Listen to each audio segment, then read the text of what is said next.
할렐루야. 예수 그리스도 이름으로 하나님 말씀 증거하겠습니다. 우리 다 같이 요한계시록 20장 7절부터 15절까지 말씀을 다 같이 읽도록 하겠습니다. 요한계시록 20장 7절에서 15절 말씀을 저와 여러분이 한 절씩 교독하겠습니다. 요한계시록 20장 7절. 천년이 참에 사단이 그 옥에서 놓여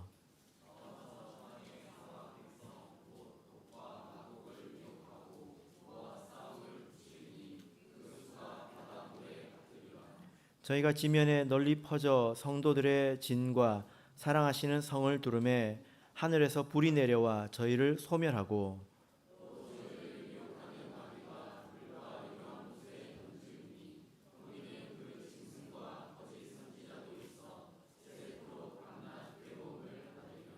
또 내가 크고 흰 보좌와 그 위에 앉으신 자를 보니 땅과 하늘이 그 앞에서 피하여 간 데 없더라.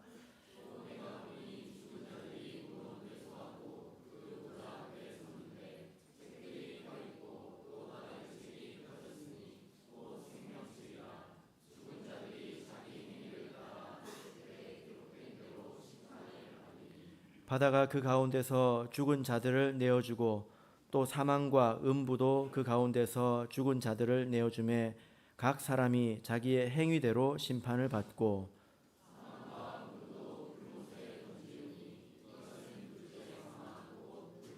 같이 읽겠습니다. 누구든지 생명책에 기록되지 못한 자는 불못에 던지오더라. 아멘. 네, 오늘 이 시간은 천년이 참회라는 제목으로 말씀을 전하도록 하겠습니다. 일반적으로 사람들은 미래에 관심이 많죠. 그래서 요즘에 젊은 사람들도 점을 보거나 혹은 타로 같은 그런 것을 찾는 사람들이 많습니다. 그러나 우리의 미래는 하나님께서 정하신 섭리대로 이루어져 가는 것이고 또 우리가 그 안에서 우리의 몫이 있다는 것을 또한 알아야 합니다. 그래서 우리가 하나님의 섭리를 알고 그 안에서 우리가 또 준비를 마땅히 해야 된다라는 거죠. 또 이것이 우리의 사명이기도 합니다. 예수님께서 말씀하신 마태복음 13장의 이렇게 비유를 보면 예수님께서 오신 이후로부터 세상 끝날까지 이 시기를 이렇게 말씀하고 있습니다. 이 가라지의 비유를 보면 이 예수님께서 오실 때부터 세상 끝날까지를 두 시기로 이렇게 나누는 것을 볼 수 있습니다. 첫 번째는 파종의 시기이고 두 번째는 추수의 시기이죠. 이 말씀을 우리가 잘 살펴보면 이 파종의 시기는 곧 사도시대라는 것을 우리가 알 수 있습니다. 사도시대 교회가 세워졌지만 그것은 사실 온 세상에 복음의 씨앗을 뿌리는 그런 이제 과정이었다는 것입니다. 그러면 추수의 시기는 언제일까요? 바로 말세입니다. 참예수교회가 출현한 이래로 예수님께서 오실 때까지 바로 말세 추수의 시기인 것입니다. 그래서 예수님께서는 이 장구한 이 2000여 년의 이 세월을 추수의 파종의 시기와 추수의 시기로 나누고 있다는 것을 우리가 알아야 되겠습니다. 그리고 계시록 4장을 보시면 이 계시록 4장부터는 이제 이 말세 추수의 때 있을 일을 차근차근 이제 말씀해주고 있죠, 그죠? 그리고 그래서 우리가 이 계시록 4장의 말씀부터 해서 7개의 인 또 7개의 나팔 대접해서 마지막 때에 어떤 일들이 있을지에 대해서 우리가 사실 지금까지 거의 다 살펴보았습니다. 그리고 이제 20장에 이르렀죠. 20장 내용은 어떤 내용일까요? 20장은 처음부터 끝까지 전체를 요약한 것입니다. 그래서 20장 한 장을 보시면 구원의 이 말세의 시작부터 해서 영원한 심판이 올 때까지 이때를 한 장에 요약하고 있는 것을 볼 수 있습니다. 마치 교과서를 보면 이렇게 여러 내용들이 나오지 않습니까? 나오다가 제일 마지막에는 뭐 항상 그런 건 아니지만 제일 마지막에 보면 요약된 자료들이 이렇게 첨부가 된 경우가 있지 않습니까? 핵심 정리해가지고, 그죠? 예, 그래서 20장을 보실 때는 그렇게 보시면 좋겠습니다. 그래서 말세가 시작될 때부터 예수님의 재림 후 그리고 심판까지 이어지는 그 내용을 핵심적으로 이제 정리를 해놓은 것이다라는 거죠. 그래서 20장을 우리가 다시 한번 정리를 해 보시면 살펴보시면 내용적으로는 세 단락 정도로 나눌 수 있겠습니다. 이렇게 뭐 나누는 것은 우리의 이해를 돕기 위한 것이지 꼭 절대적인 것은 아니니까 여러분들께서 잘 참고하시리라고 생각이 듭니다. 어떻게 나눌 수 있을까요? 네, 1절부터 6절까지를 보시면 이 내용은 1000년이라는 기간에 있는 일들에 관한 것입니다. 1000년. 그 다음에 7절부터 10절을 보시면 이 1000년이라고 하는 어떤 기간이 지나고 나서 1000년이 지나고 그리고 종말의 때까지 어떤 일들이 있는가에 관한 것입니다. 그리고 이제 11절부터 15절은 예수님의 종말 이후에 이 세상 끝날 이후에 있는 심판에 관한 내용이죠. 그죠? 예. 그래서 1절부터 1000년, 1000년이 지나서 종말의 때까지 그리고 종말 이후에 심판에 대해서 이렇게 말씀을 하고 있습니다. 지난 시간 몇 주가 됐지만 지난 시간에 1절부터 6절까지 천년의 때에 대해서 말씀을 드렸습니다. 이 천년이라고 하는 것은 실제로 천년이라고 하는 그런 시간을 말하는 것은 아니고요. 상징적으로 하나님께 속한 시간을 말합니다. 이 천년은 어떤 때였습니까? 이 천년은 구원의 문이 열린 그런 때이죠. 그죠? 구원의 문에 열려 있는 때입니다. 그리고 여전히 이 천년 가운데는 성령이 강림을 합니다. 여러분 지금도 성령이 내립니까? 지금도 성령을 내리고 그리고 성령을 받는 사람이 있습니다. 그렇게 보자면 아직도 우리는 이 천년 안에 있다 이렇게 볼 수가 있겠죠. 계시록 안에 있는 표현으로 이렇게 보자면 구체적으로는 첫 번째 인의 때부터 차근차근 지나서 다섯 번째 나팔까지를 천년이라고 합니다. 기억이 나십니까? 기억이 나시면 아주 훌륭한 거죠. 이 시간은 사단이 결박되는 것으로 시작됩니다. 그래서 사단이 무저갱에 던져지게 되고 만국을 미혹하지 못하게 되고 그래서 성령의 강림이 이루어지게 되죠. 그래서 바로 이때가 본격적으로 추수하는 그런 시간이라는 것입니다. 자, 이제 오늘 말씀은 이렇게 시작합니다. 천년이 참회. 예수님께서 땅끝까지 복음이 전해져야 된다고 하지 않았습니까?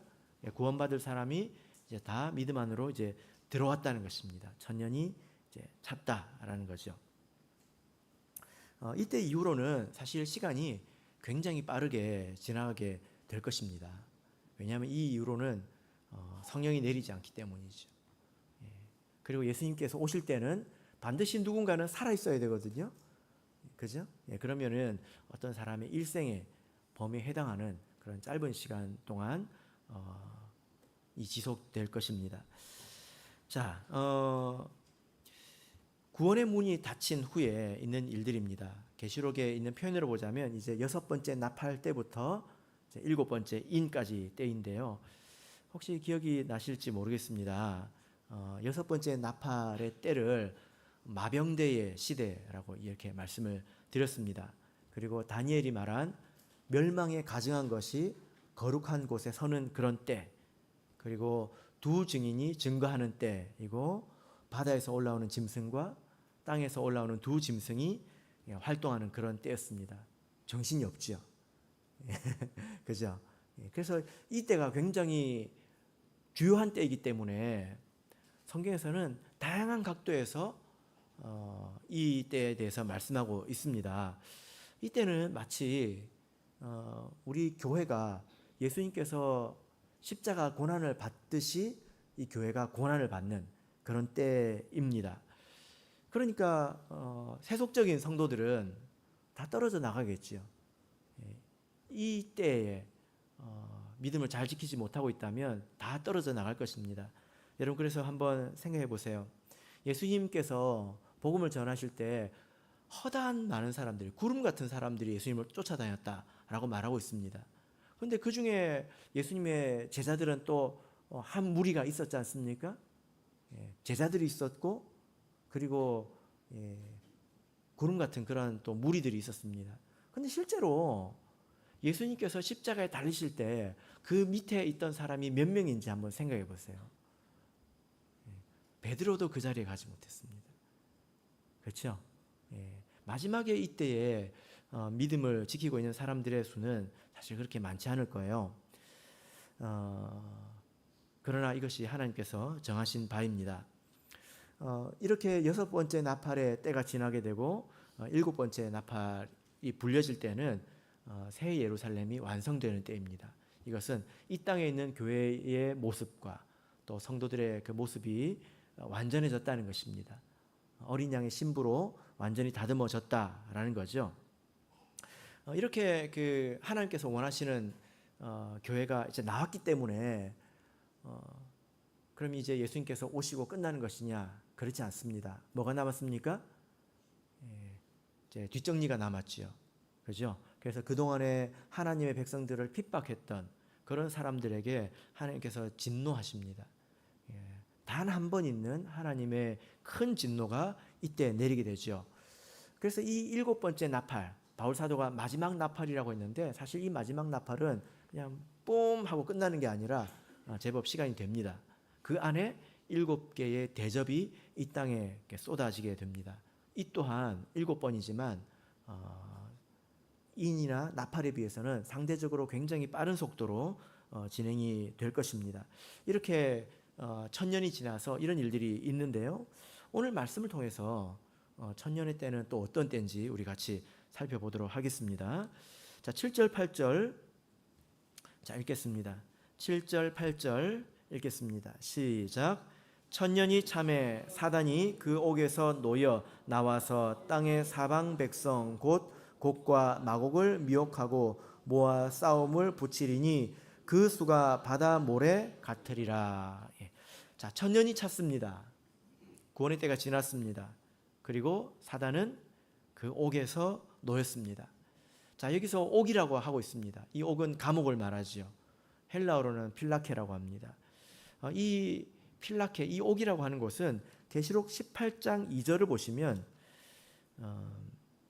이렇게 말씀하고 있습니다. 같이 보겠습니다. 이 표현은 우리 신앙에 있어서 아주 중요한 표현이기 때문에 반복해서 제가 말씀드립니다. 자, 계시록 18장 2절 읽겠습니다. 시작. 힘센 음성으로 외쳐 가로되 무너졌도다 무너졌도다 큰 성 바벨론이여 귀신의 처소와 각종 더러운 영에 모이는 곳과 각종 더럽고 가증한 새에 모이는 곳이 되었도다. 큰 성 바벨론아, 너희들이 이제 이렇게 더러운 영들에 모이는 곳이 되었다 할 때 이 모이는 곳이 바로 필라케입니다. 그러니까 큰 성 바벨론이 옥이 되었다는 거예요. 감옥이 되었다는 것입니다. 그러니까 바벨론과 이 감옥은 같은 곳이죠. 그죠? 그런데 우리가 지난 시간에 배웠는데요. 그리고 오늘 아까 전에도 말씀드렸습니다. 1000년이 시작할 때 하나님께서 마귀를 결박해서 어디에 집어넣었습니까? 무저갱에 집어넣었죠. 무저갱이 뭐라고 했습니까? 바닥이 없는 그런 구덩이라고 했지 않습니까? 끝이 없는 그런 구덩이입니다. 거기에 집어 던졌단 말이에요. 그럼 나오기는 어디서 나왔습니까? 감옥에서 나왔단 말입니다. 그러면 이 무저갱과 이 감옥은 같은 곳이라는 거예요. 그래서 우리가 이렇게 생각해 보면 세 가지가 같다는 걸 알 수 있어요. 첫 번째 바벨론, 두 번째 무저갱, 세 번째 감옥. 이 세 곳은 사실 같은 곳을 말합니다. 어디입니까? 이 세상을 말하는 것입니다. 그리고 조금 더 우리가 나가서 생각해 보면 세속적인 마음을 말합니다. 예수님께서 이런 일을 행하신 적이 있습니다. 예수님께서 거라사라고 하는 곳에 간 적이 있는데요. 기억나십니까? 거라사라고 하는 곳에 갔는데 거기서 미친 사람을 만납니다. 근데 그 사람은 무덤 사이에 거하면서 사람들이 통제할 수 없는 그런 삶을 살았어요. 자기 몸을 막 해롭게 하고 뭘로 묶어놔도 끊어버리고 그래서 그렇게 살았습니다. 근데 예수님께서 가셨을 때 그 귀신 들린 자가 예수님 앞에 나오죠. 예수님께서 그에게 묻습니다. 네 이름이 무엇이냐? 그 사람이 뭐라고 대답했습니까?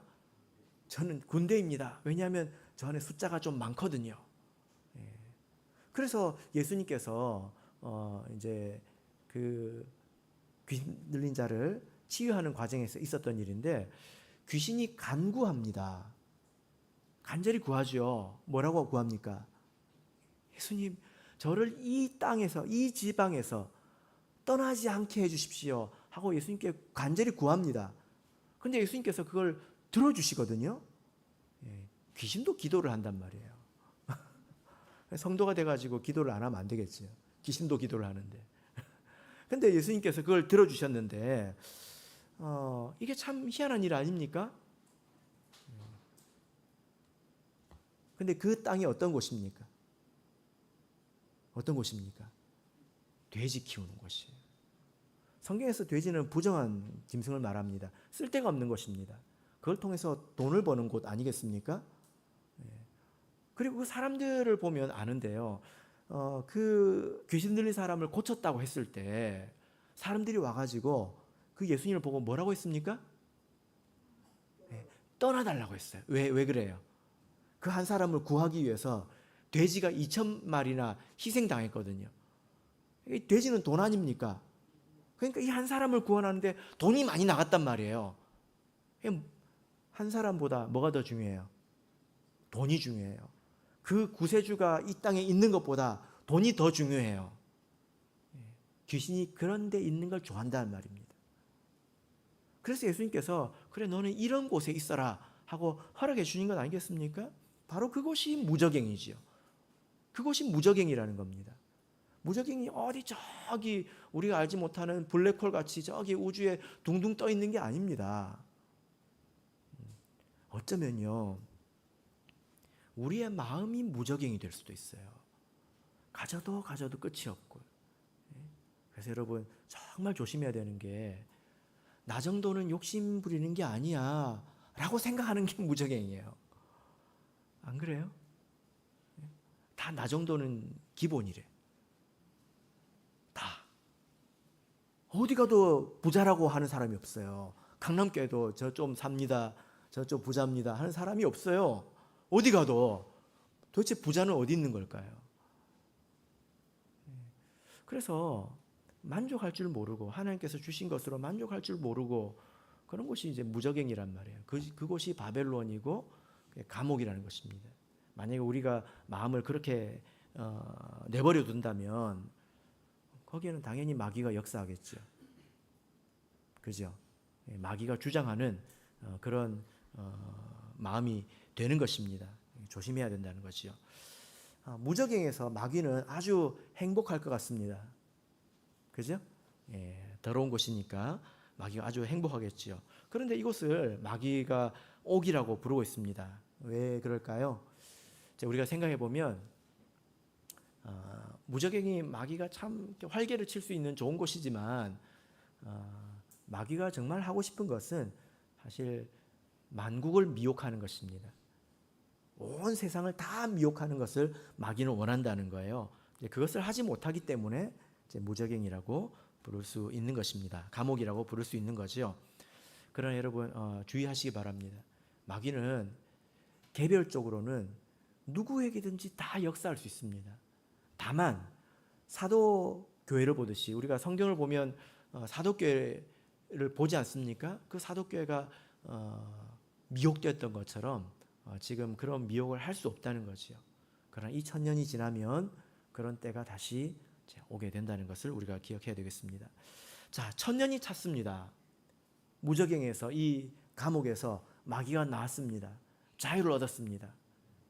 그럼 이 마귀가 무엇을 할까요? 당연히 만국을 미혹하겠죠. 그죠? 자, 8절을 보시면 이렇게 말씀을 하고 있습니다.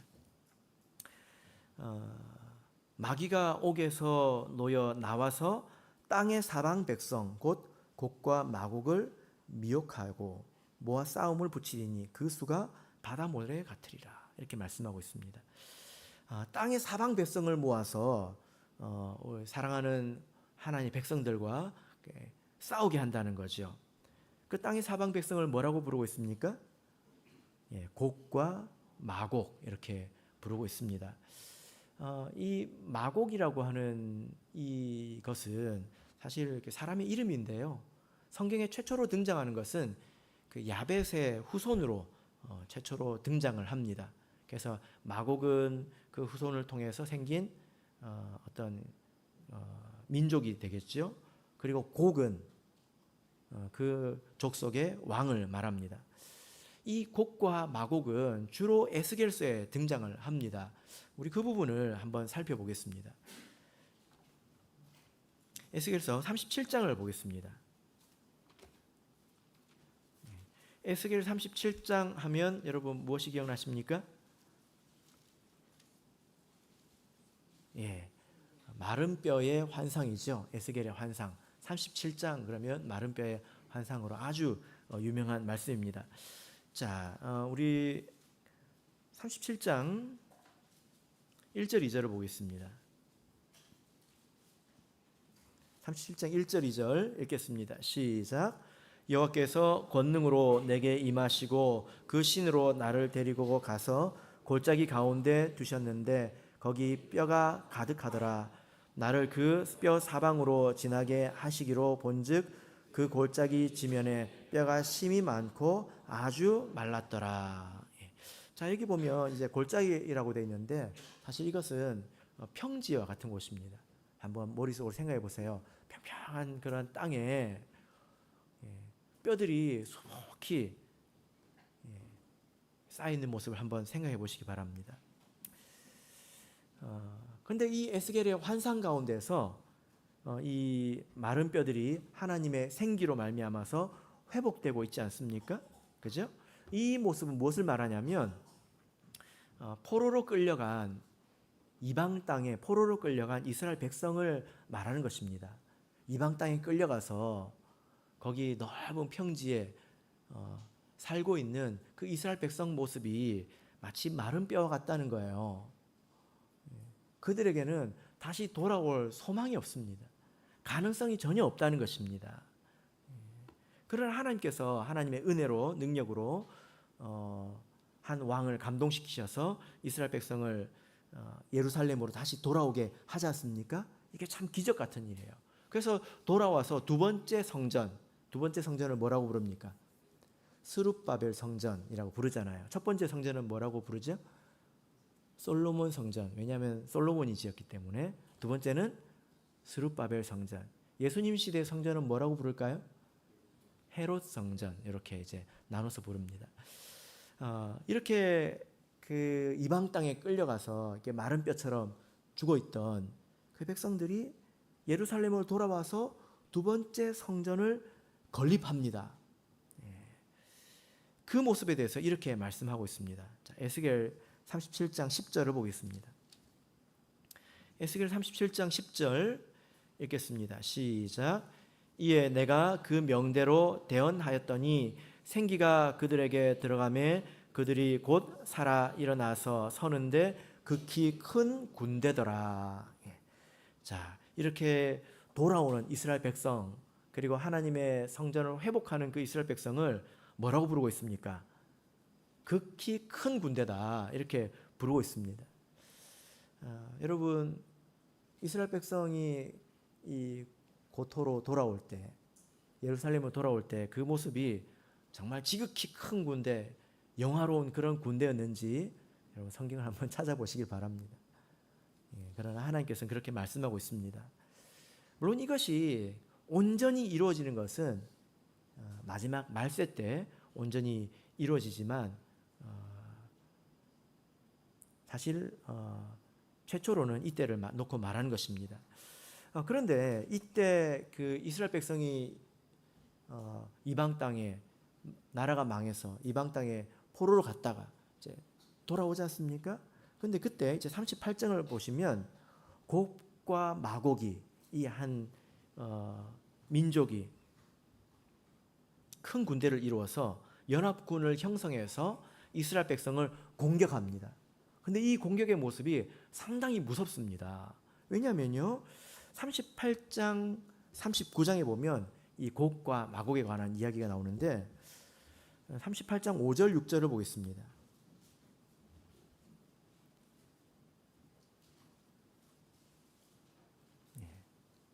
자, 38장 5절 6절 읽겠습니다. 시작. 그들과 함께한 바 방패와 투구를 갖춘 바사와 구스와 붓과 고멜과 그 모든 떼와 극한 북방의 도갈마 족속과 그 모든 때 곧 많은 백성의 무리를 너와 함께 끌어내리라. 예. 자, 여러분, 이 말씀이 뭐냐면은 곡과 마곡이 이스라엘을 대적한다는 거예요. 그런데 여기 보면 그들이 연합군을 형성하고 있습니다. 지금 여기 보면 여러 나라 이름이 나오지 않습니까? 여러분 머릿속에 혹시 이스라엘의 지도가 있습니까? 가나안 땅이 있으면 서쪽에는 뭐가 있죠? 네, 지중해 바다가 있죠. 서쪽으로는 도망을 갈 수가 없어요. 가면 다 빠져 죽습니다. 근데 여기 이 나라들을 보시면 구스는 에티오피아를 말합니다. 그리고 붓은 저 남쪽에 있는 리디아를 말합니다. 이스라엘 제 남쪽에 있는 나라들을 말합니다. 그죠? 그리고 바사는 어디일까요? 바사는 저기 동쪽에 있는 나라입니다. 그리고 북쪽에 도갈마라고 이야기하고 있습니다. 그러니까 곡과 마곡이 이스라엘을 공격하고 있는데 서쪽은 바다이고요. 그러니까 나라 자체가 없어요. 도망도 못 갑니다. 그 외에 북쪽, 남쪽, 동쪽 모든 곳에서 자기 연합군을 형성해서 창과 방패를 가진 그런 연합군을 형성해서 이스라엘을 공격한다는 것입니다. 그러나 그때 하나님께서 이스라엘 백성을 구원하실 것이다 라는 이야기가 이 에스겔서 38장 39장의 이야기입니다. 이스라엘 백성이 이렇게 이제 공격을 받는다는 것인데 좀 흥미로운 것은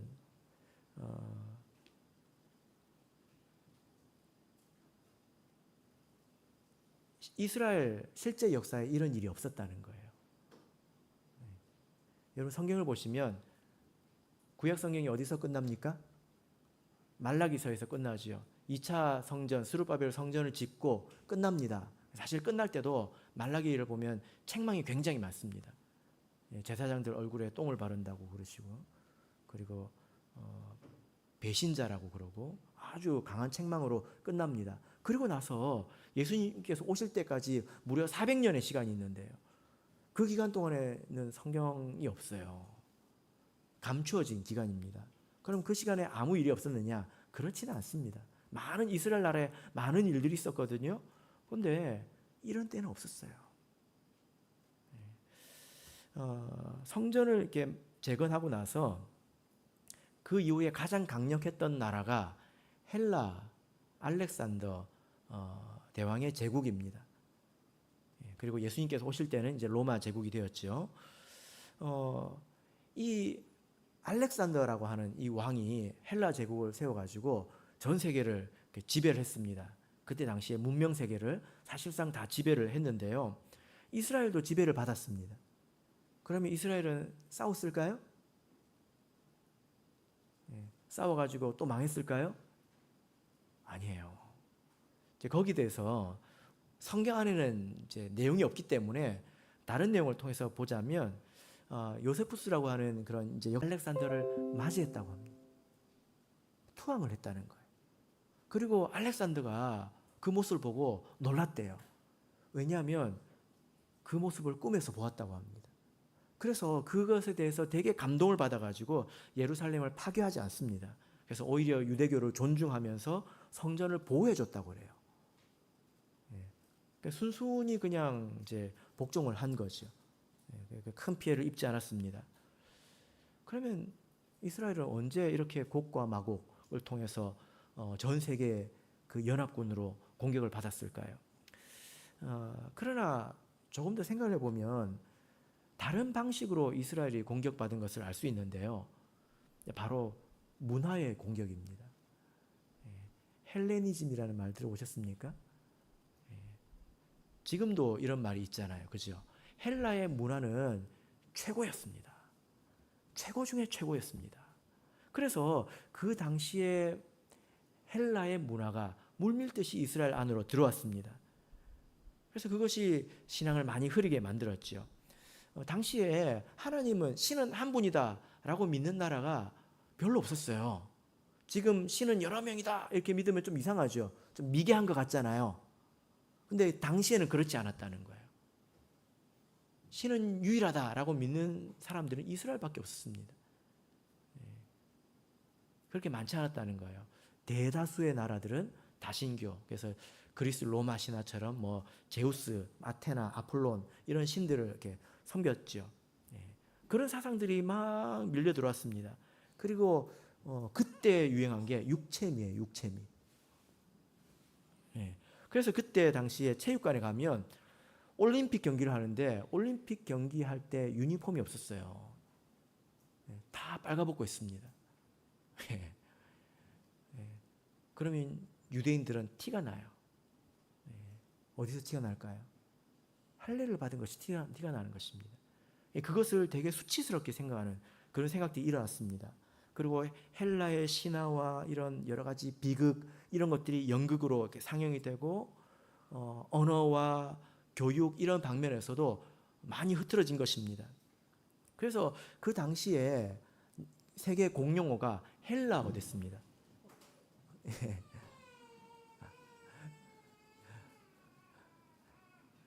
지금 우리가 보는 신약 성경은 어느 나라 말로 되어 있을까요? 헬라어로 되어 있습니다. 헬라어. 그죠? 그리고 그 예수님 시대의 성도들이 그 당시 사람들이 구약 성경을 어느 글자로 읽었을까요? 히브리어로 읽었을까요? 아니에요. 헬라어로 읽었습니다. 헬라어로 번역된 구약 성경을 읽었다고요. 그래서 그 이전에는 신앙 중심의 교육이 이루어졌는데 그때부터는 그러지 않았습니다. 수학, 철학 이런 교육들이 몰려 들어오기 시작했습니다.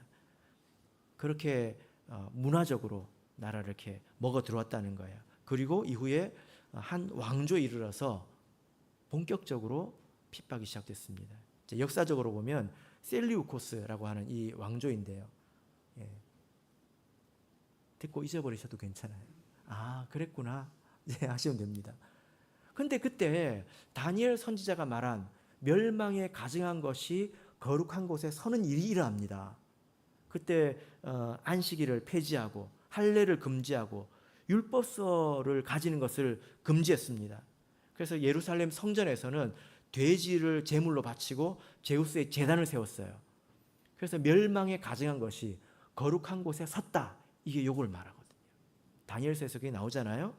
물론 그것이 말세에 또 이루어집니다. 그래서 문화적으로 타락한 것이 스며들었고 나중에 종교적으로 핍박으로 변해갔다는 것입니다. 이것은 이전과는 다른 전면적인 그런 공격이었지요.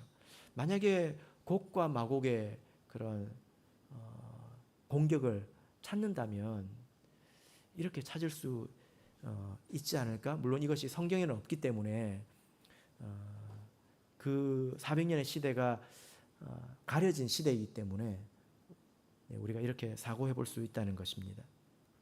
그래서 마지막 때에 대해서 곡과 마곡이라고 말하고 있습니다. 육신적인 그런 핍박이 아니라는 거죠. 자, 계시록 돌아가겠습니다. 계시록 20장. 그래서 곡과 마곡을 미혹하고 온 성을 둘러싸는 그런 일이 천년이 마칠 때의 상황이라는 것입니다. 천년이 마칠 때 물리적으로 우리 교회가 핍박받고 그것이 아니라 세속적이고 문화적인 그런 공격, 그리고 우리가 계시록을 통해서 보았지만 거기에는 이후에는 마지막에는 경제적인 핍박이 더해가는 것을 알 수 있습니다. 그러면 그때는 매매를 할 수가 없다고 계시록에 말하고 있습니다. 그러면 그때는 어떻게 해야 될까요? 아마도 사도행전 2장과 같은 그런 유무상통의 그런 사랑의 정신이 필요한 때가 되지 않겠는가, 이렇게 생각을 해봅니다. 자, 이제 9절 10절 우리 다시 읽어보겠습니다. 9절 10절 요한계시록 20장 9절 10절 읽겠습니다. 시작. 저희가 지면에 널리 퍼져 성도들의 진과 사랑하시는 성을 두르매 하늘에서 불이 내려와 저희를 소멸하고 또 저희를 미혹하는 마귀가 불과 유황못에 던지우니 거기는 그 짐승과 거짓 선지자도 있어 세세토록 밤낮 괴로움을 받으리라. 예. 자, 여기 보면 성도들의 진과 사랑하시는 성을 둘렀다 이렇게 말하고 있습니다. 여기는 교회를 말하거든요. 근데 교회가 이제 물리적으로 포위된 것을 뜻할까요? 아니겠죠. 그죠? 이것은 타락의 포위를 말하는 것입니다. 교회가 타락에 포위됐다는 것입니다. 마치 소돔과 고모라의 심판 때에 롯의 그 집이 타락에 포위되지 않았습니까? 마치 그때처럼 포위된다는 것입니다. 그래서 우리가 이것을 통해서 1000년이 지난 후에 있는 일들에서 생각을 해보면 이 일은 뭐 중동 전쟁이나 뭐 석유 전쟁이나 어떤 핵 전쟁이나 그런 게 아니라는 걸 알 수 있습니다. 포위가 되는 것은 사랑하는 성입니다. 하나님의 백성들입니다. 교회라는 것입니다. 그래서 우리는 이 전쟁이 영적인 전쟁이라는 것을 알아야 되겠죠. 그리고 또 우리가 무엇을 알 수 있습니까? 사단의 무리들은 바다에 모래같이 많습니다. 그리고 성도들의 성은 이제 둘러싸여져 있습니다. 이것은 망하기 직전이라는 거죠. 그만큼 마지막 때 구원받는 사람의 숫자가 많지 않다는 것입니다. 여러분, 그래서 우리가 이때를 예비해야 합니다. 우리가 이때까지 살지 안 살지 우리는 알 수가 없죠. 그죠? 이 일이 당장 내일 벌어지지 않을 것이다 라는 것은 우리가 예상할 수 있습니다. 그러면 그 사이에 너무 많은 일들이 일어나야 되기 때문에 그것은 불가능하지요. 그래서 우리가 이때까지 살지 않을 수 있습니다. 그러나 나의 자녀들이 살아가지 않습니까? 그리고 나의 자녀들이 또 자녀를 키워야 되는 그런 때이지 않습니까? 그럼 우리는 무엇을 해야 될까요?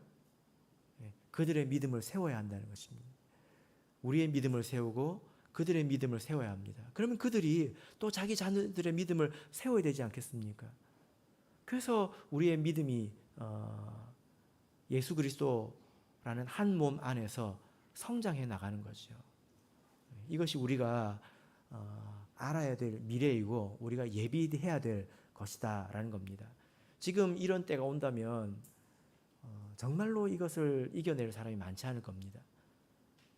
그런 아직 우리에게는 기회가 있지요. 그죠? 우리가 그래서 적당히 하고 느슨해질 것이 아니라 우리가 더욱더 기도해야 합니다. 더욱더 힘을 내야 합니다. 자, 11절을 보겠습니다. 자, 11절 읽겠습니다. 시작. 또 내가 크고 흰 보좌와 그 위에 앉으신 자를 보니 땅과 하늘이 그 앞에서 피하여 간데 없더라. 자, 여러분, 이때는 언제일까요?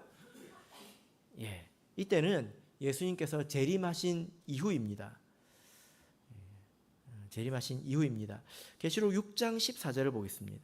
계시록 6장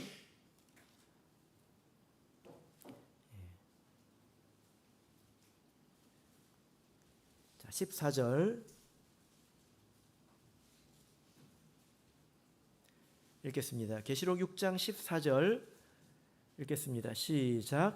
하늘은 종이 축이 말리는 것 같이 떠나가고 각 산과 섬이 제자리에서 옮기우매. 자, 여러분, 이 일은 언제 일어나죠? 여섯째 인이네요. 그죠? 12절에 보면 내가 보니 여섯째 인을 떼실 때에 이렇게 말씀하고 있습니다. 그래서 여섯째 인의 때가 되면 여섯 번째 인 안에서 상당히 어려운 일들이 많이 일어납니다. 하나님의 진노의 때가 있죠. 그때에 하늘이 종이축처럼 말려가고 각 산과 섬도 사라지게 됩니다. 그리고 일곱 번째 인이 떼어지면 반시 동안 정막이 흐르고 그리고 심판이 이루어지게 됩니다. 그래서 오늘 이 11절부터는 예수님께서 인류의 모든 역사가 천지 창조의 때부터 마지막 날까지 다 끝나고 인류의 모든 역사가 끝난 이후에 있는 최종 심판에 대해서 하시는 말씀입니다. 여러분, 인류의 역사가 긴 것 같지만 이렇게 끝이 오지 않습니까? 그래서 세상 모든 것에는 다 끝이 있죠. 그죠? 내 인생에도 끝이 있고, 또 끝나지 않을 것 같던 일들도 끝이 나고, 영원한 것은 이제 없는 것입니다. 그때 흰 보좌가 등장합니다. 하나님의 보좌인데요. 계시록에서 하나님의 보좌는 원래 무지개 색이었습니다. 무지개는 무엇을 의미할까요?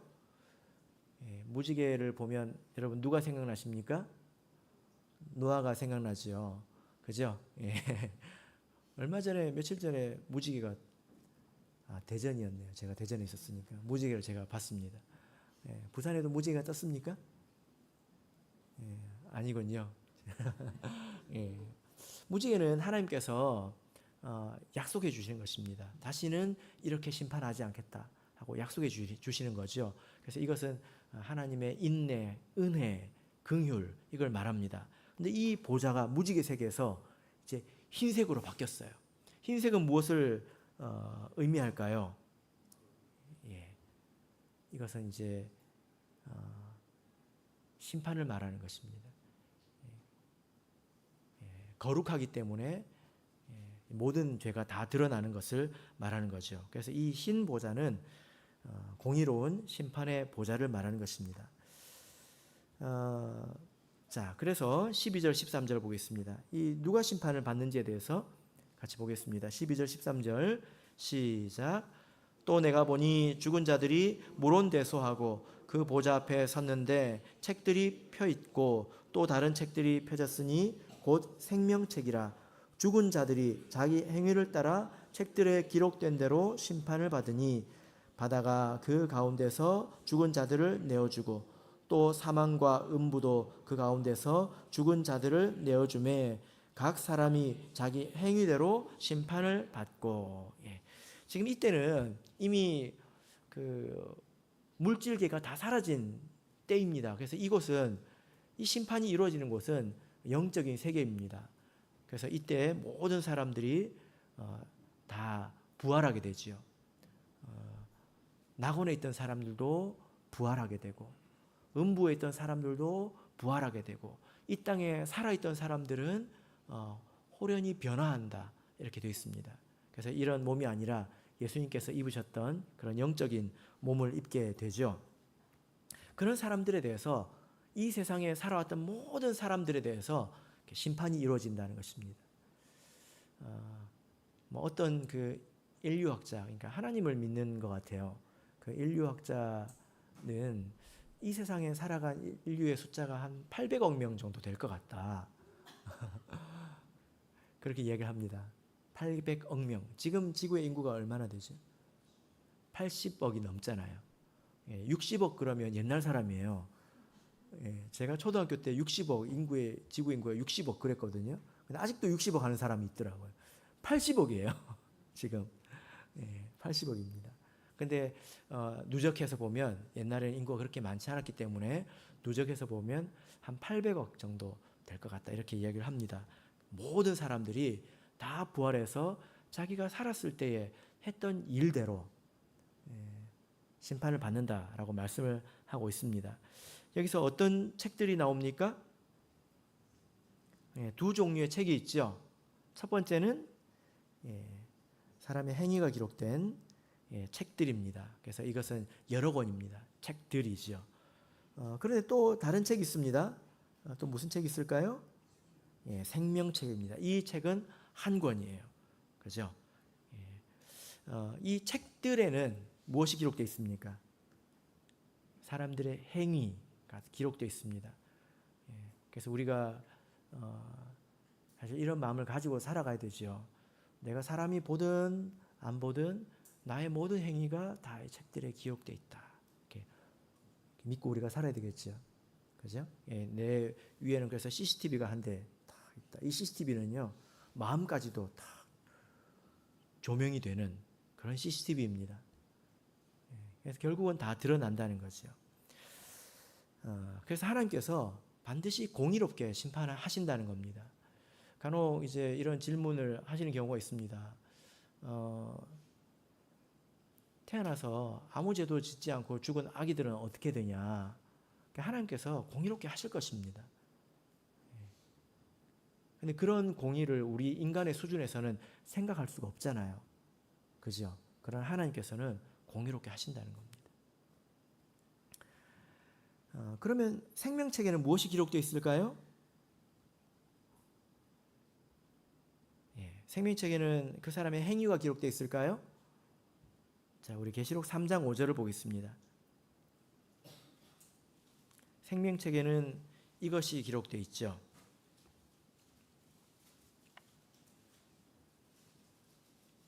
계시록 3장 5절입니다. 읽겠습니다. 시작.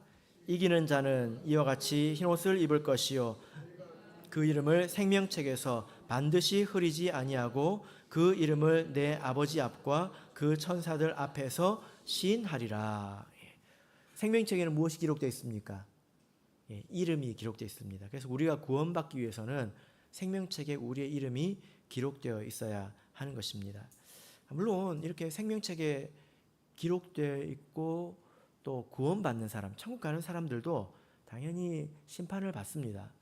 그러나 그들이 받는 심판은 어떤 심판일까요? 계시록 22장 12절을 보시면 이렇게 말씀하고 있습니다. 계시록 22장 12절입니다. 계시록 22장 12절 읽겠습니다. 시작. 보라, 내가 속히 오리니 내가 줄 상이 내게 있어 각 사람의 그 일한 대도 갚아주리라. 그러니까 천국에 갈 사람들에 대해서는 어떤 심판이 이루어집니까? 일한 대로 상을 주는 심판이 있고요. 지옥에 갈 사람들은 그 죄대로 심판하는 그런 일들이 있다는 것입니다. 자, 그리고 마지막에 최종적으로 어떻게 되죠? 자, 14절을 보겠습니다. 마지막으로 우리 계시록 20장 14절 읽겠습니다. 시작.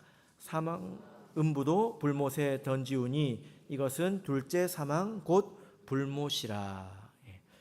그리고 21장 1절을 보면 새 하늘과 새 땅을 보니 이렇게 말씀을 하고 있습니다. 성경에서 천국과 지옥에 대해서는 생각보다 말씀을 많이 하고 있지 않습니다. 도리어 이 세상에 있는 언어로는 표현할 수 없다라고 이제 말씀을 하고 있죠. 그래서 새 하늘과 새 땅에 대해서 알 수 있는 것은 그렇게 많지 않습니다. 이 새 하늘과 새 땅은 지금 이 땅과 하늘이 아니라 예수님께서 예비하시는 천국을 말하는 거지요. 지옥은 무엇으로 표현하고 있습니까? 불못이라고 표현하고 있습니다. 그래서 이 말씀을 쭉 살펴보면 지옥에도 들어가는 순서가 있다는 걸 알 수 있어요. 지옥에 제일 먼저 누가 들어갈까요?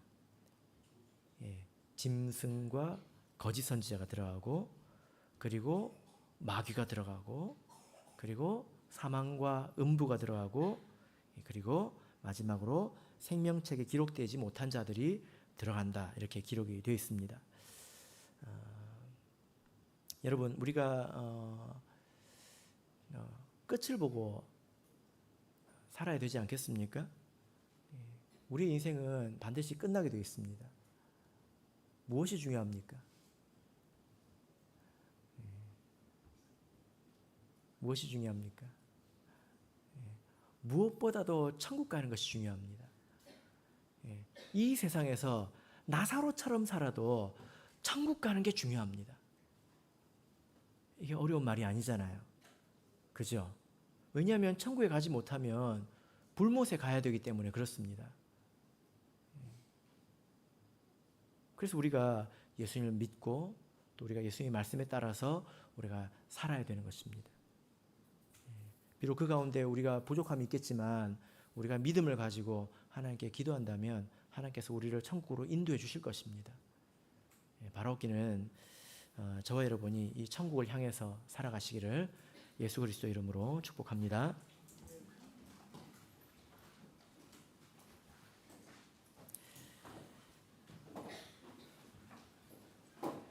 네, 우리 다 같이 찬송하겠습니다. 168장 찬송하겠습니다.